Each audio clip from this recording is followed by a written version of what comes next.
How you doing, everybody? It's Wardy here, and we're back at it with our latest Big Mets update segment. February 19th, 2025. Just finished a recording with the New York Post and Brent in London, so check that out on the official New York Post Sports YouTube channel in case you guys haven't already, but we will probably post some clips, if not the entire thing, later on today or tomorrow here on socials and or on YouTube, so be on the lookout, as well as I'll be live in the Bleacher Report app 5:30 p.m. Eastern today, breaking down all the latest hot button topics in Major League Baseball, so hope to see you guys there, because in this one, we're getting into the latest on Jose Quintana and the Mets. Jose wants to return, and so do the Mets want, and bringing him back. We'll deep dive where exactly this reporting comes from over the past hour specifically, as well as the likelihood, unlikelihood of Quintana returning, what initial impact he would have in this rotation, and plenty more, along with all the other key takeaways in Port St. Lucie, as Carlos Mendoza, Mets skipper, made it known who will be the Game 1 starter for the Mets this Saturday when games officially start. Yes, folks, baseball's happening in just a couple days from now. I simply can't wait. Juan Soto can't wait either, as he's getting that official Juan Soto shuffle going in Mets camp. We're seeing him take some BP against Edwin Diaz and others, which I'm really excited to share with you guys, as well as Pete Alonso speaking to the Mets official podcast earlier today in an interview, broke down a play-by-play of his reactions and his thought process against Devin Williams and that wild card game all those months ago. So we will go over it all, folks. Thank you so much for smashing like and subscribe as your first chime in, letting me know your initial reactions in the comments down below. Are you for or against a potential Jose Quintana reunion here? And shout out to our amazing sponsor at BetUS, which has you covered not only with all your sports betting needs, but also with all your casino needs, folks. Get ready for a rush with BetUS Casino. Generous promotions and tournaments make every play even more rewarding. Sign up and experience a difference. And all you gotta do is get your bonus 200% sign up bonus up to $5,000 and a 250% crypto bonus sign up bonus up to $5,000. Simply head over to betus.com.pa and either gamble or simply bet responsibly, but make sure whatever you're doing it here with our amazing friends at BetUS. Now, guys, as we talk about this one, I want to see your further reactions again on the Jose Quintana front, because this is far from shocking to hear, right as we found out that Frankie Montas was going down with injury, and Frankie did actually speak to the media himself today, and he did make note that's looking like a 4 to 6 week window in which he will not be throwing, so hopefully he's a little bit ahead of the game versus what was initially thrown out there from Carlos Mendoza yesterday, 6 to 8. Either way, Frankie Montas is not returning to this Mets team until earliest probably sometime in June. So how are the Mets going to combat their rotation woes with three guys now filling two voids, and Griffin Canning, Paul Blackburn, and Tyler McGill for the 5 and 6 spot? Well, why not just bring back the veteran southbound Jose Quintana, especially when Quintana wants to return? And as you guys see beside me, Pat Ragazzo, good friend on the platform here, doing all the latest in Mets land when it comes to covering them on the beat, did note that not only is Jose Quintana interested in returning the Mets, but the Mets are in fact targeting Jose Quintana, and they are in active talks as we speak. So let me get the initial hype and the reactions in the comments down below, everybody, because this is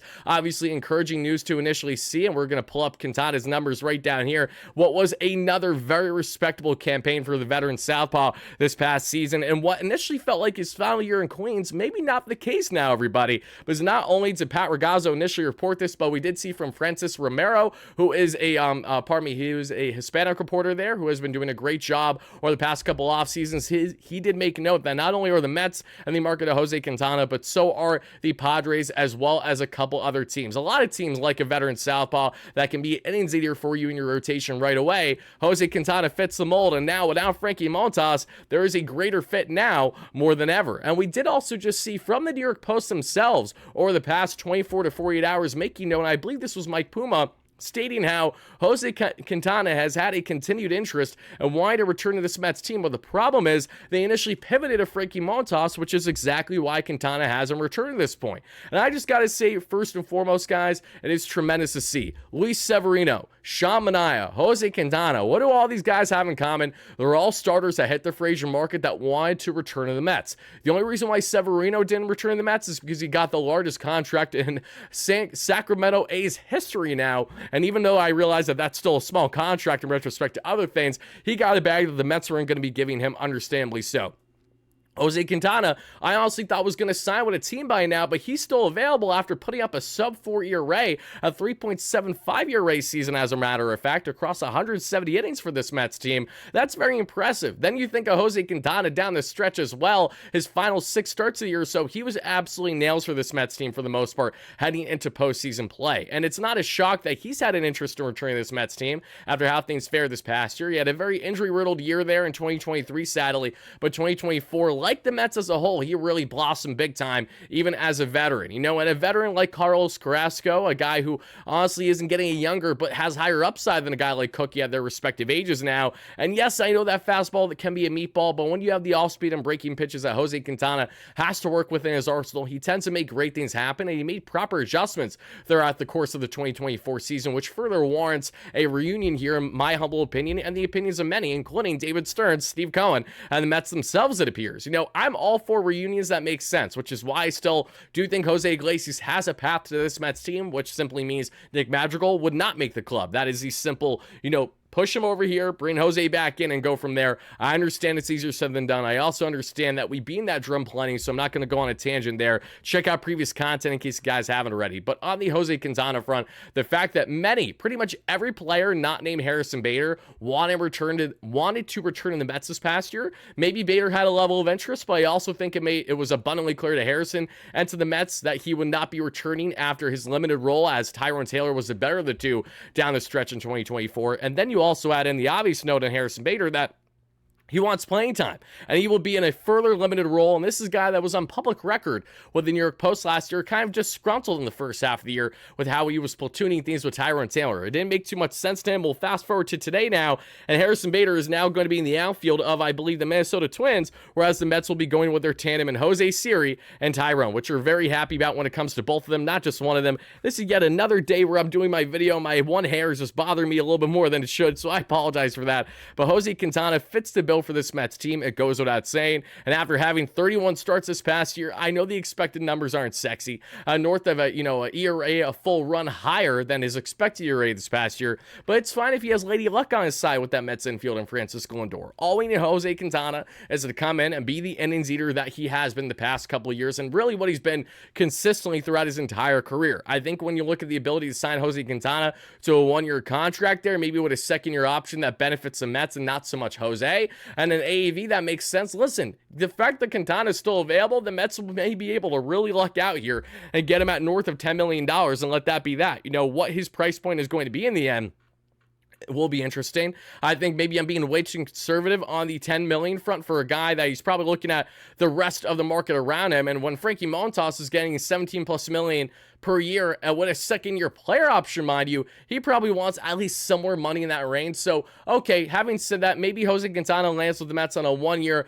15 to tops, $17 million range. I can't imagine it would be much more than that. Again, money that the Mets can work with, not necessarily something that they want to do at this point now in the beginnings of spring training, but after seeing a key starter go down, you have to make an adjustment. You have to make a move sooner rather than later. And by implementing Jose Quintana, your rotation then it feels a lot better heading into the year. Very similar to last year, but with some higher upside, and Kodai Senga returning, and Clay Holmes potentially blossoming as that true fourth, fifth starter, what have you. And Clay Holmes is an important part of the discussion here, everybody, because Clay Holmes was also officially announced as, yes, the Mets' Game 1 starter this Saturday. He will get 3 ups and 3 downs, so he'll get right around 40 to 45 pitches that he will throw there. And the Mets' first spring training game announced by Carlos Mendoza himself today. So Mets fans, you guys can overreact to that however way you want to go about it. I'm just looking forward to Clay Holmes and that new arsenal that he's working with now north of a 5-pitch mix versus it being more of a 2-3 pitch mix as a reliever. Clay Holmes trying to give his best to this Mets team will now get a chance to do that on a 40 to 45 pitch limit for his first official spring start this weekend. And Mendoza did also allude to the fact that we're going to see a lot of minor leaguers this weekend, so don't expect too many guys, especially because we have that split squad game, I believe, this Sunday. So you're going to see a lot of minor leaguers, understandably so. And also, you might see a guy like Jose Quintana sooner rather than later, because it was also just announced that, I'm not sure on the exact date, but for the WBC qualifiers for 2026, Jose Quintana has already been announced as a starter there for Team Colombia. Now, for those who are unaware, Jose Quintana is not unfamiliar with playing for Team Colombia, as he was doing exactly that in the WBC just a couple years ago. At least that was his initial intent until he went down with injury, and then the rest was history from there, right? So Jose Quintana is fresh, he's ready to go, and he's ready to impact this Mets rotation. And then when you have a Kodai Senga, a Sean Manaea, a David Pearson, a Jose Quintana, a Clay Holmes as your 1 through 5, that's still one of the better ones in all the National League, especially when you look at the upside there. And then you look at your 6th spot, you have Griffin Canning, Tyler McGill, Paul Blackburn all compete for that final spot. I think that's exactly how the Mets should position themselves if they're not going to go out of their way to trade for that big piece, that being a Mr. Dylan Cease from the San Diego Padres. But Mets fans, let me know again if you're for or against a Jose Quintana reunion in the comments down below. Would greatly love to hear that and certainly appreciate it. But now, guys, let's pivot from talking about our guy Jose Quintana and get into all the other key storylines and takeaways that we've seen in Port St. Lucie at this point, because we've covered them all every single day on the platform right now. But let's get into some other key clips and some key notes I'm really excited to share with each and every one of you. And guys, please give Pat Ragazzo a follow on X if you haven't already. He's doing a great job on the beat for the Mets this year, and he will be a reoccurring guest that you guys will see plenty here on the platform throughout the course of the season, including coverage that he may have himself for us right after talking to players as a media member there, post-game or even pre-game coverage. We're going to have a lot of fun with Pat this season, so be on the lookout. And the same applies with a lot of other people in the beat space, including my guy Will Salmon. We're going to bring back Will on the platform sooner rather than later, as he's been doing great coverage of spring training.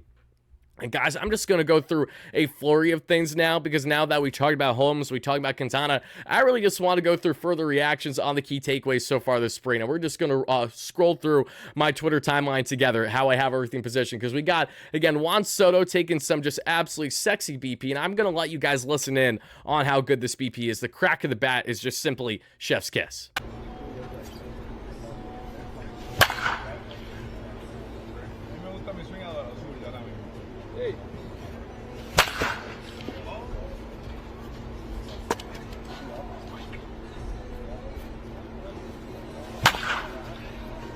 Isn't Jesse Winker like all of us in the background right there? That's why I said Hugh, Stop and Stare by One Republic. If you guys know that song, that you know exactly what I'm talking about. Lots of stopping and staring at Mr. Juan Soto this season, as he's going to be nothing short of electric. The Mets also did make some really cool announcements today, including that they're going to have 13 theme nights at Citi Field this year, everybody. So if you guys are a Pokemon Go, enthusiast, I can't find myself in that category, but to the ones that are, there you go. Hispanic Heritage Night, which I'm sure is going to be absolutely electric, with all my Puerto Rican Mets fans, Venezuelan Mets fans, Dominican Mets fans, Cuban, Colombian, what have you. It's going to be like, I'm going to try to be there just because I know the vibes are going to be off the charts. I might not be Spanish by any stretch of the imagination, but I am absolutely an advocate for these players, and especially the aura that they bring to Citi Field is slim to none versus, players of other descent. And that's one of those things I really think just has a lot to do with how much Hispanic players pride themselves and really work around their life when it comes to Major League Baseball, baseball in general. When I had that experience in Miami firsthand, witnessing Francisco Lindor going up against Anthony Santander there and the Team Venezuela, Puerto Rico versus Venezuela. Venezuela won that game, but seriously, I've never experienced an atmosphere like that. You literally had everyone, it felt like, from Puerto Rico and Venezuela there, as I was in Miami in the Miami Marlins Stadium a couple years ago. And I always think about that experience, and I think of how nothing has come remotely close to my experience as a baseball fan. That's all thanks to not only the fandom and how crazy they get and how they're always doing their chants throughout the games, among other things, but also how the players feed off of it, which is why the Los Mets this year are going to be a lot of fun, seriously. But we also saw, as you guys can see, here at the top, we see our guy, Francisco Alvarez, getting the little tap back at the Subway Series last year, and now fast forwarding. It was always meant to happen. It was always meant to be. Soto knew last year that he was going to be Met. That's why he was giving the little tap to Alvy to begin with. But all jokes aside, talking about a full circle moment, we are here, fans. We are really here. Francis Romero reporting what I alluded to earlier on not only the Padres, but also the Rangers, the Mets, among other teams being in the market for Jose Quintana as of today. And here again is Soto and Alvy doing their thing, and they gave him the little love tap at the end that you see there. And here's the first official look, guys, of the Juan Soto shuffle and Mets gear. You know how many times, guys, that we have sat here as Mets fans despising ever witnessing such a thing, because you're like, we hate Juan Soto. He torches the Mets. I want nothing to do with him. Well, now that he's a Met for probably the next 15 years, I'm going to go on a limb and say, This is awesome. This is fantastic, and you guys should appreciate it. We're going to get so much.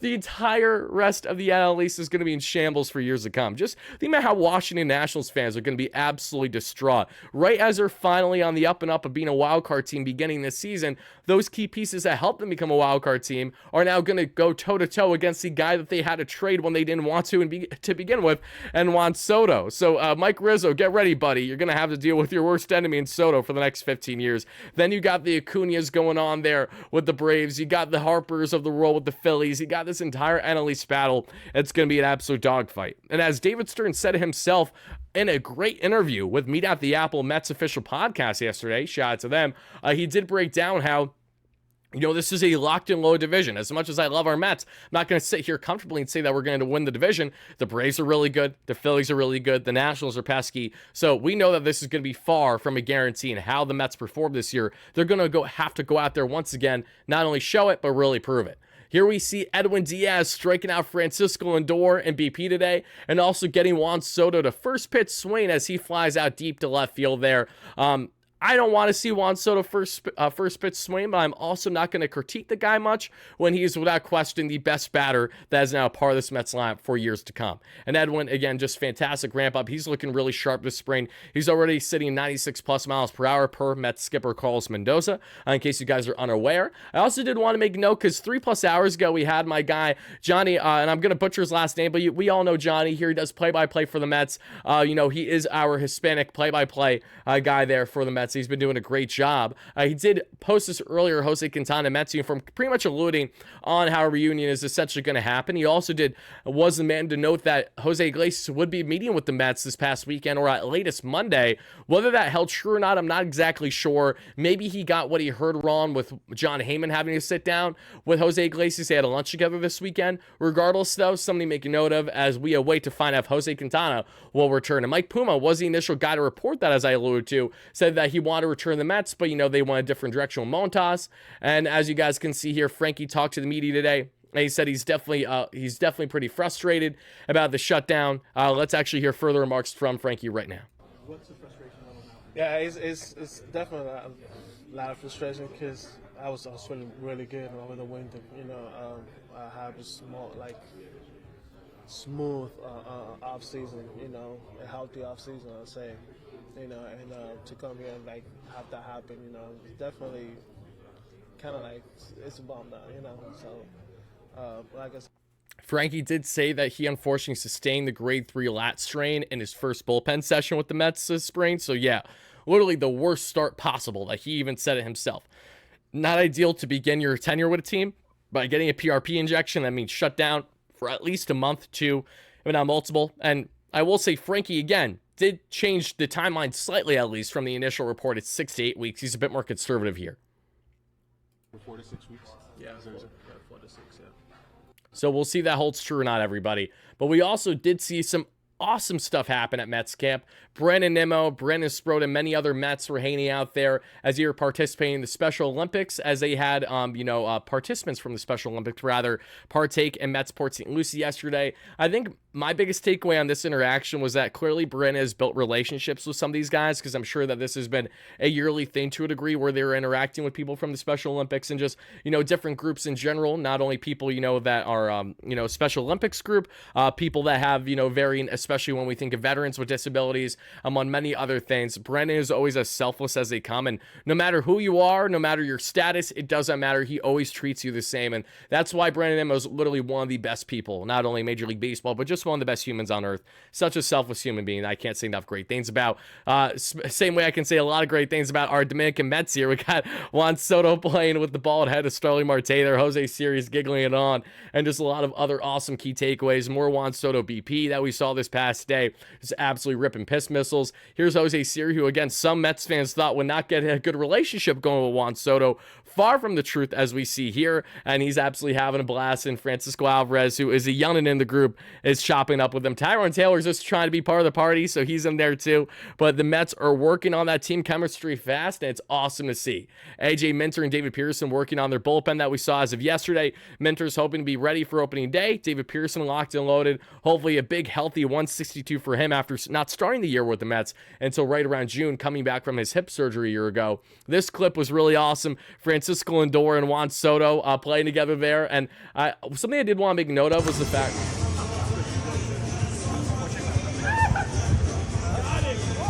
You guys hear the music in the back? And not that, Spanish music isn't played, at Yankee Stadium, but it just feels like something that isn't nearly as much of a commonality. Maybe I'm being unbelievably biased, but there's something about how Juan Soto has embraced arriving with the Mets right now and hanging out with the players that just feels a lot more organic. And this has been my emphasis all along. This is why having a level of Dominican players, a level of Puerto Rican players, a level of Venezuelan players, talented ones, helps get you far when looking at the chemistry aspect. Not that the Yankees don't have Spanish players, because they certainly do, but I think there's something to be said about the active players that are on the roster right now that Soto will be working with every single day that can help him be more comfortable with this team as soon as humanly possible. I really think this only bodes for great things, and the relationship that Soto and Lindor are going to continue to build together, I am ecstatic at just the thought of it. I really am. We saw Griffin Canning also strike out Lindor yesterday. This is the same Griffin Canning who did throw a meatball to Jeff McNeil, who hit a little bit of a bomb off of him, as you guys can see right there. McNeil is hoping to have more power this year. My response to that is, as long as the power isn't deep flyouts, which has been a commonality with Jeff, I'm all for it. I just am tired of Jeff trying to provide a power swing for a guy that doesn't have enough power and is always falling short on the warning track, or, again, can't even have those doubles drop. So hopefully we can get more gap-to-gap action from McNeil this year and let the power come naturally versus something that he tries to force every now and then. Jesse Winker as well. We see him giving the nod of approval there after a strong BP, going one-on-one with Paul Blackburn. There's working his way back, obviously, from the spinal fluid leak. We see Brennan Sproat there, strikes out Jet Williams there in live BP, and it's just electric. Oh my goodness gracious, it's there and then it's gone. Some awesome headshots there of some players. Kodai Senga throwing his bullpen. And then we're pretty much caught up, everybody. So, before we wrap this one up, let me share a really, really key segment that we saw. Apologies for the audio playing there. Let me share a key segment that Pete Alonso had in his interview with the Official Mets podcast earlier today, as he broke down it himself exactly, play by play, moment by moment, his step-by-step process against Devin Williams in the box, leading to his tremendous home run in Game 3 of the wild card. I know Devo, he wants to get a double play right here in the game. Bet his best pitch, obviously everyone knows it's his changeup. So for me, I'm looking for anything up, out, over, but I'm drawing my line at, if you look at kind of like my belly button. So basically this changeup, this is the one that shows up, and I'm like, okay, if I get this again in this window, this has to be the one. And then he tries to get me to chase up because he knows that, okay, I'm going to get him looking up. He's going to be sitting on changeup, or he thinks it. But I have really, really good takes here because I'm on the heater as well as seeing the window of the changeup. So take upstairs, that's that same window where the changeup pops out. So if you see Willie, he's like, dang, why didn't he swing? So, and then arm side up miss, didn't hit on it. And then he's like, okay, how about a swing and miss pitch right here? Take on it, seeing everything. And you see right there, that moment, I'm like, okay, that's the pitch. That's not the window. He's going to throw his biggest strike pitch, and that's his changeup. There's a window. There was in the first pitch. Boom. Off the bat. Did you know? Yes, knew it. See, we're watching on TV. Absolutely love it. He knew right away. I think that's the best takeaway out of the entire thing, right, Mets fans? But guys, again, thank you so much for watching. I greatly appreciate it. That is going to do it for our latest Big Mets Update segment. If you guys enjoyed Mets content like this, be on the lookout as we have you covered with all the biggest takeaways from Port St. Lucie every single day here on the platform. If it's not that, it's key news and rumors that we have to get into, as well as spring training coverage. We will have live shows after each game Saturday, and Sunday it's a split squad, so we might just do kind of a recap of the entire thing in a stream or a video format, but very much like what we've been doing, be on the lookout for post-game streams throughout spring, as well as individual pre-recorded video content like this, as I'm kind of going over the biggest takeaways from those spring games, because maybe it was a clunker, a snooze fest offensively, but Brandon Sproat gave us, 4 quality innings, so let's talk about that, or kind of go about things in a little bit of a different format than what I've done in previous years. That way we're more consistent than we've ever been for each and every one of you. But guys, thank you again so much for watching. Greatly appreciate it. Let me know all your takeaways down below, and as always, no matter what, let's go Mets, baby. Peace out.